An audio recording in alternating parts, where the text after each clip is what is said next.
Holy fucking shit. I told you guys in my prediction video last week that this was going to be a very chaotic SummerSlam. Holy shit, it fucking delivered. Oh my god. There literally are no words to not only describe last night, but tonight as well. I don't even... I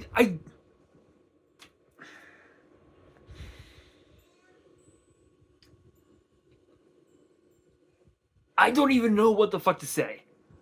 Holy shit. It was... Oh my god. Let it be known. Okay?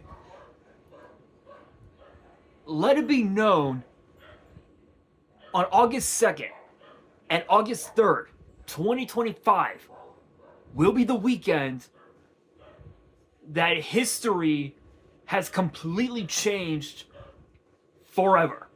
Let that be known. And the weekend kicked off with last night. The very first match on the card was a banger. The OTC and the Yeetmeister versus the Brawns, as they liked to call them. I am talking about Roman Reigns and main event Jey Uso against Braun Breaker and Big Bronson Reed, with the Oracle Paul Heyman at ringside in the corner of the Brawns.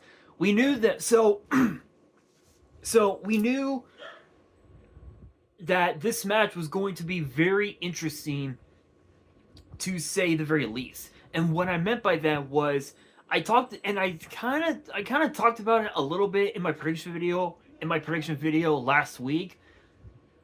But I talked about how Roman Reigns was always pushing others to do his dirty work. Now, he was literally in coercion, in sync with Jey Uso, which was insane. These two teams went at each other like it was nothing. Spears flying all around. Roman and Jey Uso decided to yeet literally mid-match, which was very funny for Roman Reigns to just be like, let's run that shit back. Let's run this bitch back, and then just start yeeting. Like, it, even I have to admit, Roman Reigns yeeting is funny. I'm being real. It is funny, but it's a good look for the OTC. It's a good look for him. And this literally escalated to where the barricade broke. The announce tables almost got broke. It was chaotic. But the final moments of the match, Roman Reigns pushed Jey Uso out of the way to get speared by Braun Breaker, which allowed Uso to hit Breaker with a super kick. Bronson Reed with the spear, and then an Uso splash to pick up a much needed victory. The weird thing is that again, we never would have expected both Roman and Jey to coexist, but here we are. And I have a feeling that come War Games, come Survivor Series, Seth Rollins' team might just end up being the team to headline War Games, which is possible, but we're still about 3 months away from Survivor Series, so there's still a lot to unravel. There's still a lot to unravel as we get closer and closer to War Games. But next up is, speaking of tag team matches, next up is the WWE Women's Tag Team title matchup between the team of the Judgment Days, Roxanne Perez and Raquel Rodriguez, against the unlikely duo of Charlotte Flair and Alexa Bliss. Obviously, we know that Charlotte and Bliss's relationship, I guess, if you will, their friendship, if you will. It goes all the way back to their time in NXT. They did team up a couple times in NXT, but for the most part, they were just bitter rivals, fighting each other for bragging rights, for the most part. But everything kind of went up a bit for Charlotte Flair at Evolution, because after WrestleMania, after WrestleMania, when she lost to Tiffany Stratton, people kept asking themselves, what's next for the Queen? What is next for Charlotte Flair? I'll tell you what's next. The WWE Women's Tag Team titles. Obviously, Bliss and Flair had a shot at Evolution, but because it was under Fatal 4-Way rules, they were not in the decision to pick up the victory. In fact, if I remember correctly,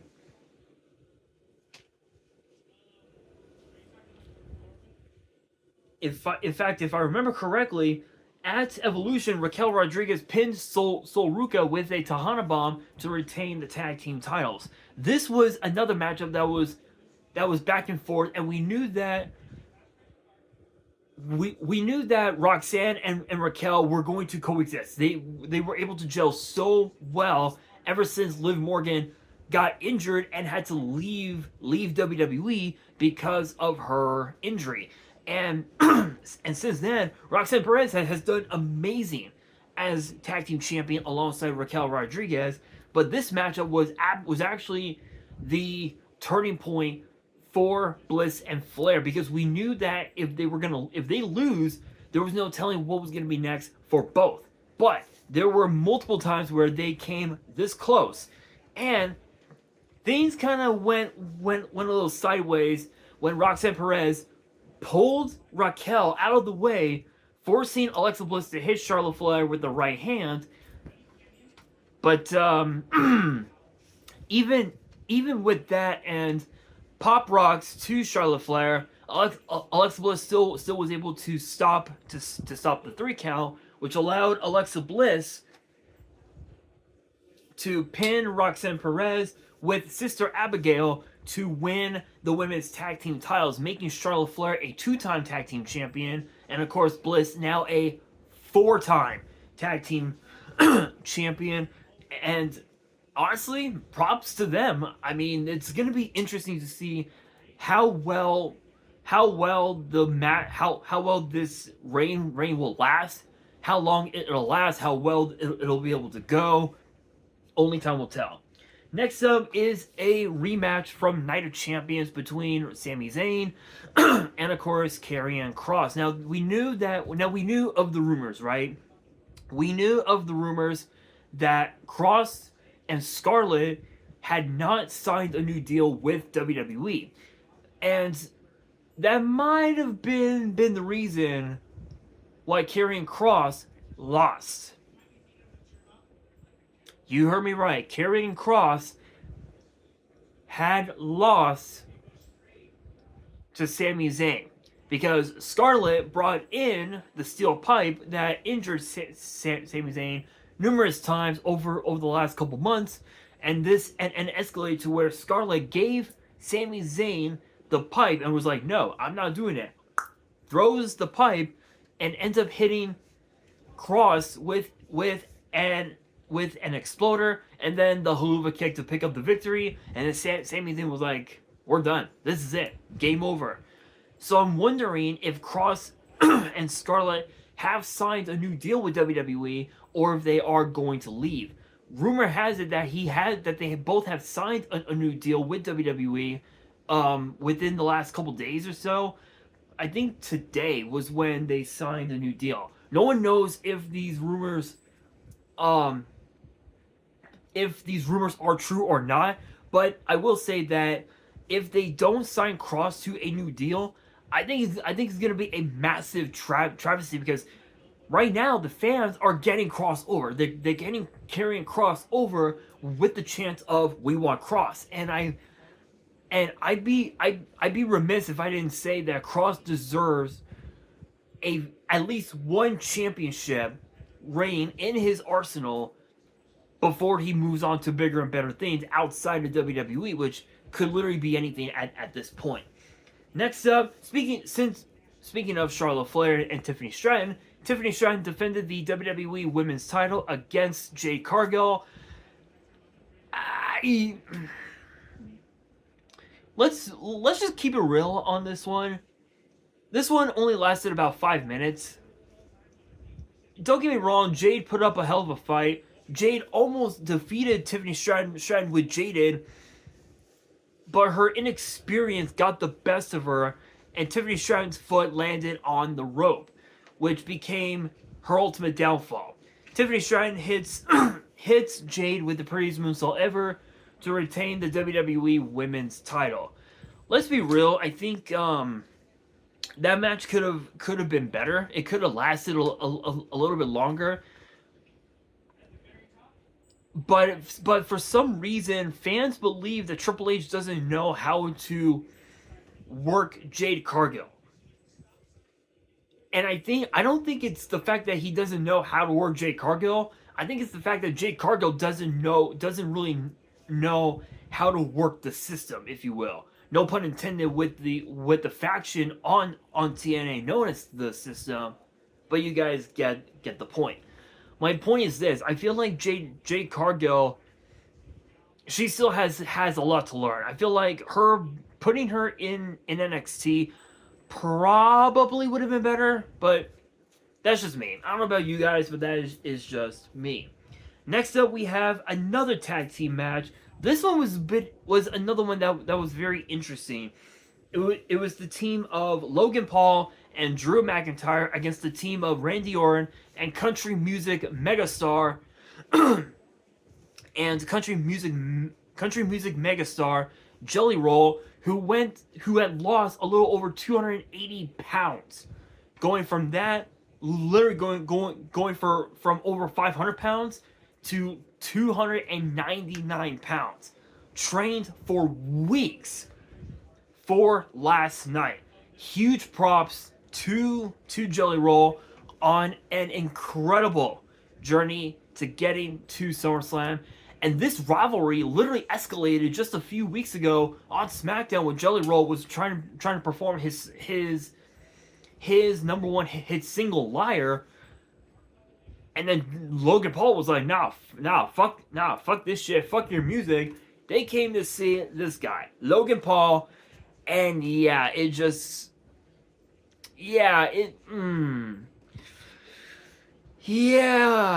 just got a little out of hand. And this escalated to SummerSlam last night. And we knew that Jelly Roll had trained hard for that match last night, but how well did he train? Well, sure enough, it paid off. Couple of clotheslines, black hole slam, a choke slam, couple of elbow drops. He even took a frog splash from the top rope onto the announce table, and not even that was enough. Both Orton and Jelly Roll gave it their best. But at the final moments, it took a Claymore to Jelly Roll, to Jelly Roll, and then a Paul from Grace, which was the frog splash that Logan Paul calls it, to pick up the victory. Obviously, Randy Orton he was a bit upset about it, but at least he knew Jelly Roll gave it his best. Props to the country music icon. He even admitted that he wants to do it again. But the question is, when can we see it happen? Only time will tell.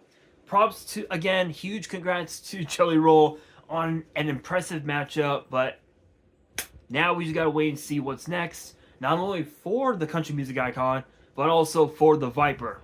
Only time will tell. That brings us to the main event of night one.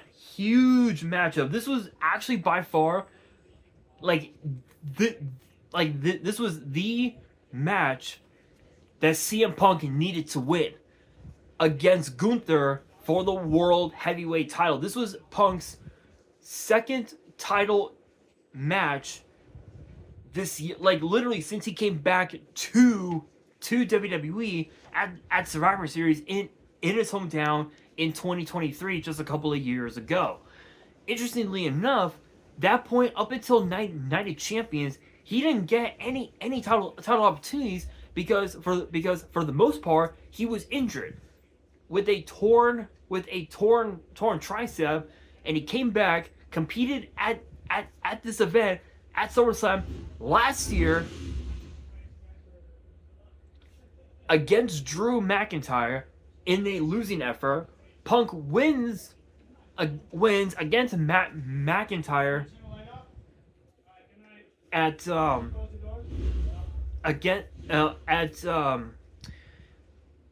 Bash in Berlin, which was a crazy matchup, and then it escalated further inside Hell in a Cell, and then he competed inside War Games, and then again, and then obviously had his big moment at WrestleMania, and then his first title opportunity in over 12 years was the WWE title against John Cena in a losing effort under controversy because of the bullshit involving Seth Rollins, the Brawns, Penta showing up for some God knows what the fuck, Sami Zayn showing up as well. That match was chaotic. This one was a fucking bloodbath, and I'm being dead ass. On God, it was a bloodbath. And I mean that quite literally because Gunther broke his nose, busted his nose from out of nowhere, all because CM Punk swiped the leg of Gunther, hitting his face onto the Spanish announce table. There have been times where Punk, there have been times where CM Punk had kicked out of Gunther's powerbomb, splash, drop kicks, literally escaped his sleeper, and the final moments it took not one, but two GTSs for CM Punk after over 12 years to finally become World Heavyweight Champion. And as he lifted up the title, you heard it, burn it down. Seth Rollins comes out in crutches, and we got swerved. He attacks CM Punk, cashes in Money in the Bank, and yeah, I'm just gonna be real. Fuck Seth Rollins. I think every single person in WWE, in the WWE universe, now officially hates Seth Rollins for the ruse of the century, as Michael Cole called it. We had the heist of the century, but now we had the ruse of the century, and I'm pretty sure that when Monday Night Raw show comes up tomorrow, Seth Rollins is gonna be hearing the chant, "Fuck you, Rollins." Yeah, literally, "Fuck you, Rollins." Fuck you, Rollins. Or it might be, "Fuck you, Seth." Fuck you, Seth. Fuck you, Seth. One or the other. It's one or the other. Either way, they're going to be chanting, "Fuck you" to Seth Rollins. And it ain't going to be pretty. It ain't going to be pretty. It's going to be a loud chant. And, yeah. Shout out to everybody who is watching this video and attended SummerSlam. And I seriously hope that you guys chant that tomorrow night, because Seth is not gonna like that. I can just guarantee that right now. But but I will say Punk is definitely owed a rematch. Maybe we might get it at Clash in Paris. Maybe we might see it at Bad Blood. Could be at Crown Jewel. No, I would say Crown Jewel in Perth, but I don't think that's going to be the case. And the reason why I say that, the reason why I say that is because they have to do the Crown Jewel Championship match that will pin the World Heavyweight Champion versus the WWE Champion, and then the Women's World Champion versus the WWE Women's Champion. So, but only time will tell. Again, we're still a few months away from that So we'll have to wait and see. But that brings us to night 2. Hell, and oh my god. Oh my god, night 2 tonight. I don't got the fucking words for it. I don't got the fucking words for it, people. I just don't.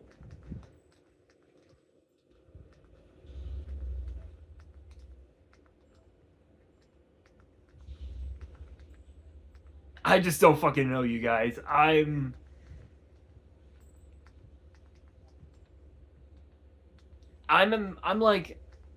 like dead ass. I am fucking speechless.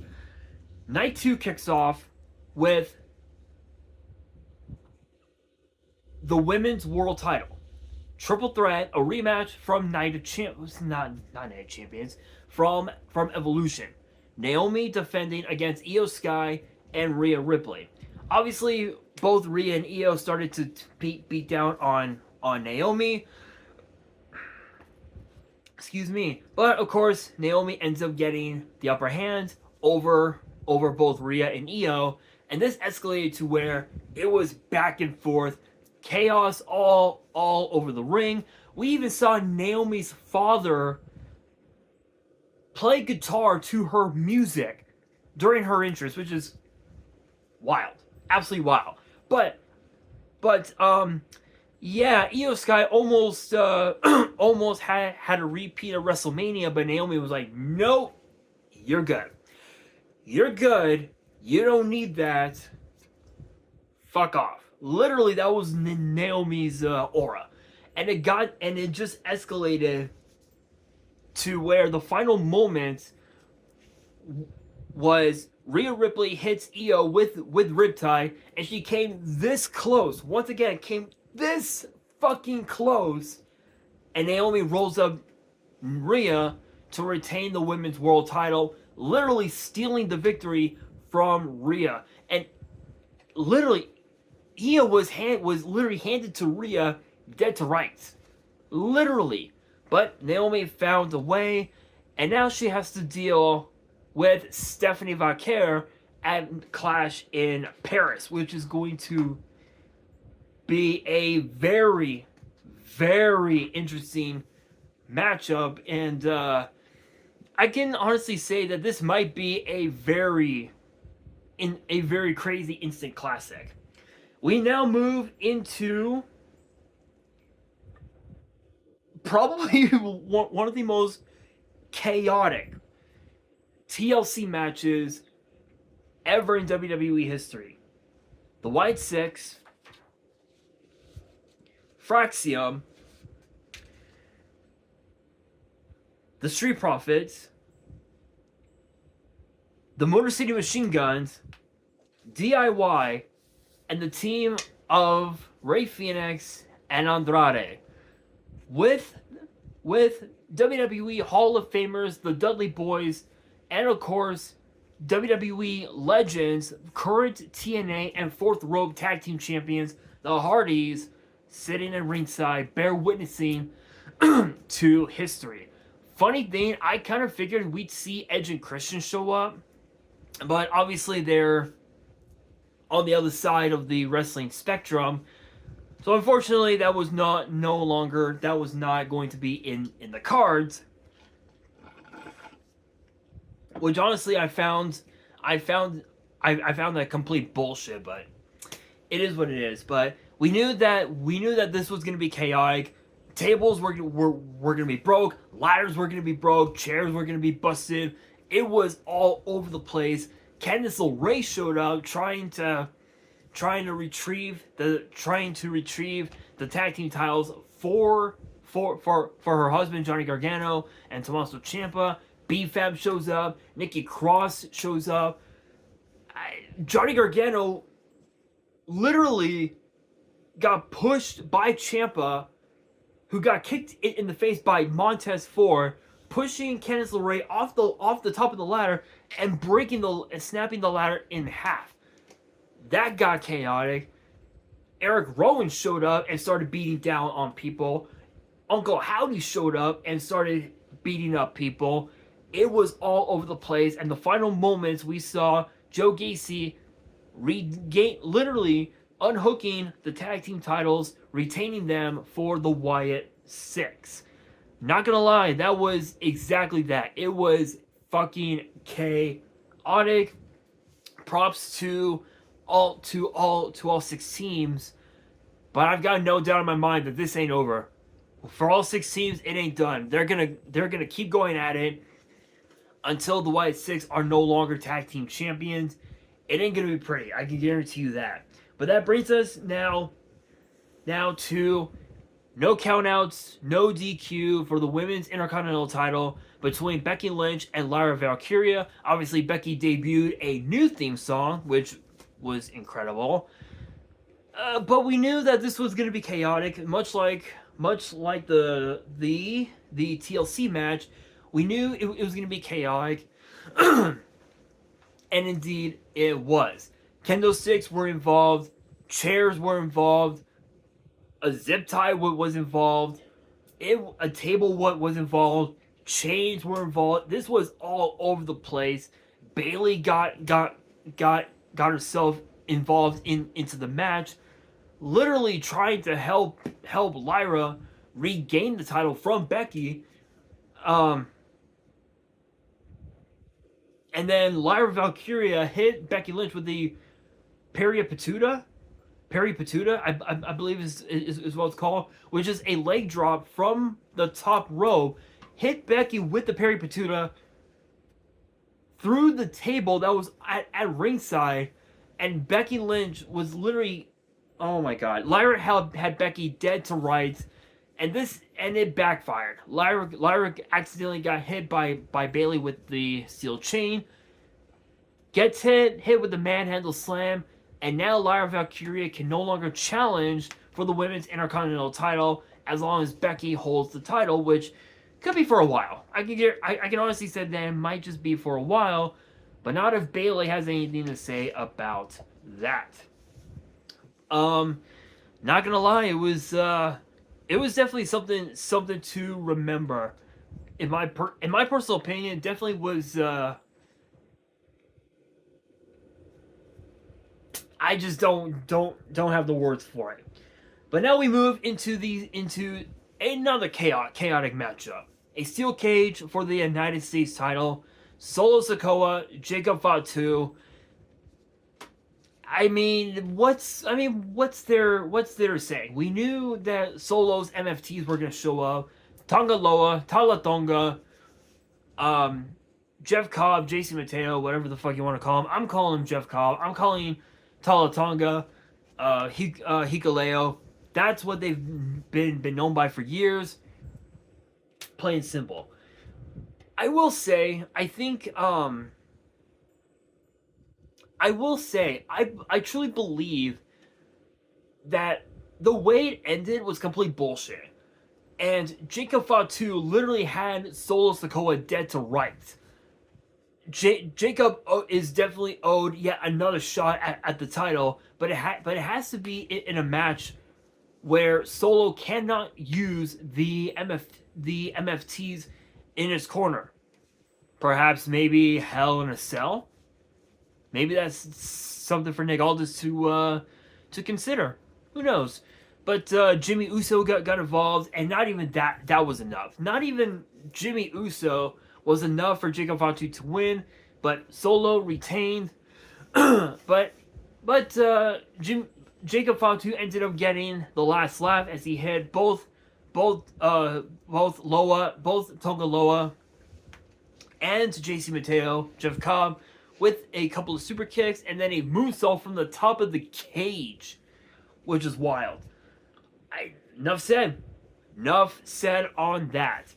That brings us to the men's Intercontinental title between Dirty Dom and the phenomenal AJ Styles. Obviously, Dom bringing in gear in representation of Rey Mysterio's gear from SummerSlam 2005. And then AJ Styles brought in a fucking lowrider and gear inspired by Eddie Guerrero's gear from that same SummerSlam in 2005. Bringing literally bringing his son Avery in that same lowrider. Incredible moment for AJ, but it just wasn't enough. It just wasn't enough because Dirty Dom, literally being dirty, pulled off Eddie Guerrero WrestleMania 20 with the boot, taking it off, and then hitting AJ Styles with the boot, and then a frog splash to retain the title, proving that Dirty Dom is indeed that. Dirty as hell. But I have a feeling that rivalry is far from over. AJ Styles definitely wants to become Intercontinental Champion, and he's going to get it by any means necessary. And speaking of by any means necessary, the main event. Oh my fucking God. Excuse me. All I have to say is holy shit, which were the exact words of Michael Cole after the match.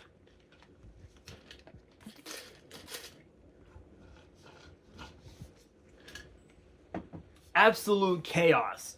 The American Nightmare, Cody Rhodes, and the real John Cena. Yes, we got the original John Cena back after 5 months of a heel turn. We knew that the heel run wasn't going to last long. We knew it wasn't.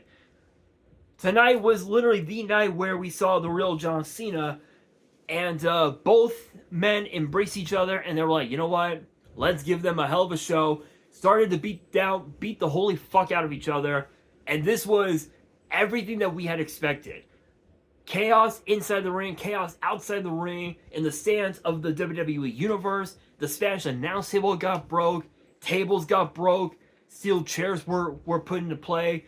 Cody Rhodes literally took the ring post, a piece of the ring post, and beat John Cena with it, which was wild. And literally, think about this. John Cena hits Cody Rhodes with 3 attitude adjustments, back to back to back. Cody kicks out. Cody Rhodes hits John Cena with 3 crossroads, which was the same tactic that he used on Roman Reigns to win the title. John Cena kicks out. This was all over the place. I don't even have the words for it. But the final moments of the match, Cody Rhodes hits John Cena with a Cody Cutter from the top rope on literally through the table. A salute to Cena, a crossroads to Cena, and Cody Rhodes is once again the WWE Champion. Both men embraced each other, saying, literally telling each other, "Thank you for the match." Props to both men. Props to Cody, man. Hell of a fight. Hell of a fight. That was until we heard a certain music. The return of a beast. Brock fucking Lesnar. There were rumors. Understand this before you even jump to conclusions, okay? Understand this. I was gonna talk about this later this week in a future video.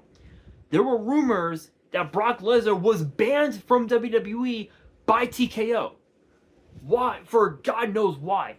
No one knows the reason. Not even I do.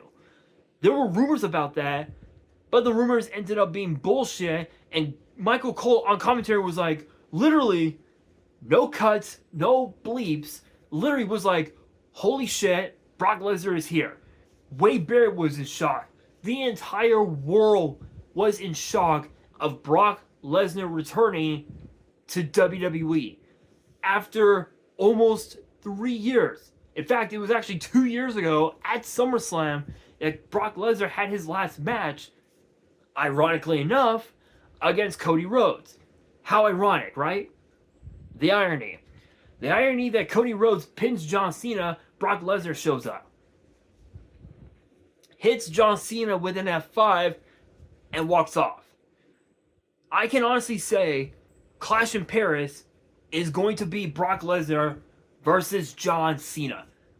I'm fucking calling it. I'm fucking calling it. John Cena, Brock Lesnar. Book it. Book it. Let's fucking go. Let's fucking go. It is going to be a very interesting matchup, and it's going to be interesting to see the fallout from SummerSlam heading into tomorrow night on Raw. No one knows. No one knows what's going to happen, but I will say that this truly was a historic SummerSlam that no one will ever forget, and that street fight was a real instant classic. Definitely Slammy match of the year worthy, 100%.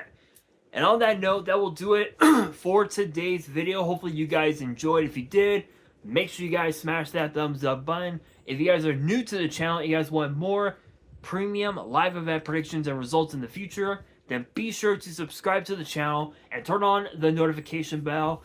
And as always, make sure you guys are following me on all my social media. All my ads will be in the description below, as will the info to my fan mail. It will also be in the description as well. And on that, this is your boy Nash, signing out.